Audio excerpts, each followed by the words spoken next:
La grille d'évaluation concerne 5 points. La qualité du porteur de projet, l'idée en termes d'originalité, la faisabilité du projet, le business model au sens de la cohérence du projet avec les besoins économiques du Cameroun notamment et les perspectives pour la vision portée par le porteur du projet.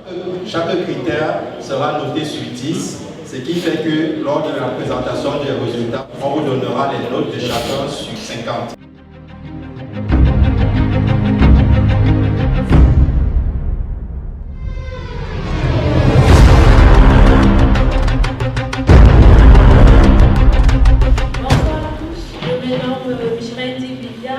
Je suis étudiante en deuxième année à EHED, École de biotechnologie et de qualité de l'agriculture.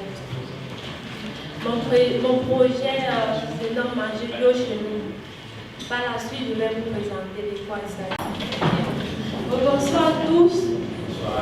Mon projet porte sur manger bio chez nous. En fait, c'était l'idée originale. J'ai juste voulu garder le thème, bien que ça ne soit plus ça, juste pour montrer que mon rêve, c'est permettre aux personnes de manger bio. Ça présente la pureté, tout ce qui est naturel, la véracité du produit bio au Maroc. Je me suis lancée sur manger mieux. Comme résumé du projet exécutif, les activités clés. La préparation des menus camerounais et bien d'autres saveurs africaines caractérisées par le rapport goût, qualité, quantité. Comme je fais dans la restauration Bati à Guinée, la préparation des plats sera l'activité clé de mon projet. Le rapport goût, qualité et quantité est très nécessaire pour un plat et un menu approprié et équilibré. Nous avons, Casablanca d'ailleurs est déjà très grand, donc pour pouvoir livrer la nourriture assez partout, il faut être connecté à un agent qui pourra le distribuer pour des personnes qui ne pourront pas acheminer jusqu'à la maison. J'ai choisi le thème manger bio en fait parce que j'ai constaté qu'en vivant dans une résidence universitaire de Oasis l'année passée, que les étudiants avaient un véritable souci pour se nourrir en fait. Fini les fast-food, fini la malbouffe, il faut juste manger équilibré. Mais pourquoi gâcher autant d'argent à l'hôpital alors qu'on peut juste chercher à manger mieux? Donc je me suis dit, pour aider les étudiants que je suis, je pourrais le lancer dans un projet d'équilibre alimentaire. Pour qu'une activité marche, nous avons besoin des partenaires. Et étant consciente du rôle de chaque partenaire, j'ai proposé un pacte associé pour plus de clarification et je serai moi-même la gestionnaire. Les ressources alimentaires. Là, j'ai cité les grandes lignes, les légumes, avec tout ce que ça entre avec le poivron, l'oignon, tout, les fruits, tout ce qui va avec, l'haricot, la tiquée, le poulet, le poisson, les épices. Et les plats, le poulet DG, la tiquée à loco, le dolé.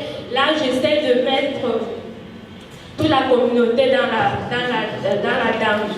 Donc, que ce soit l'Ivoirien trouvera son bon attiqué à loco, que ce soit le Sénégalais trouvera son tiep et du coup gombo. Et les Camerounais, bien sûr, avec le poisson braisé, ça sera fait. La structure des coûts. La ressource matérielle a été environ à 840 dirhams.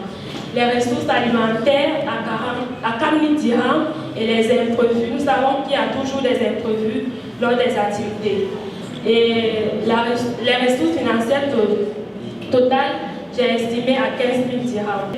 Ma clientèle vise toute personne qui est soucieuse de sa santé alimentaire. Toute maladie qui s'attrape par l'alimentation. Nous avons diabète, les AVC, il y a tellement de maladies qui s'attrapent par une mauvaise alimentation. Les étudiants, nous sommes vraiment privilégiés parce que je ferai une réduction de 15 dirhams sur tous les menus qui concernera les étudiants.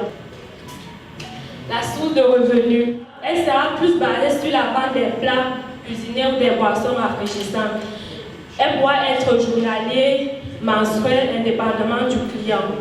Pour les étudiants, ils pourront souscrire, même les travailleurs. Si c'est difficile pour gérer, pas de souci.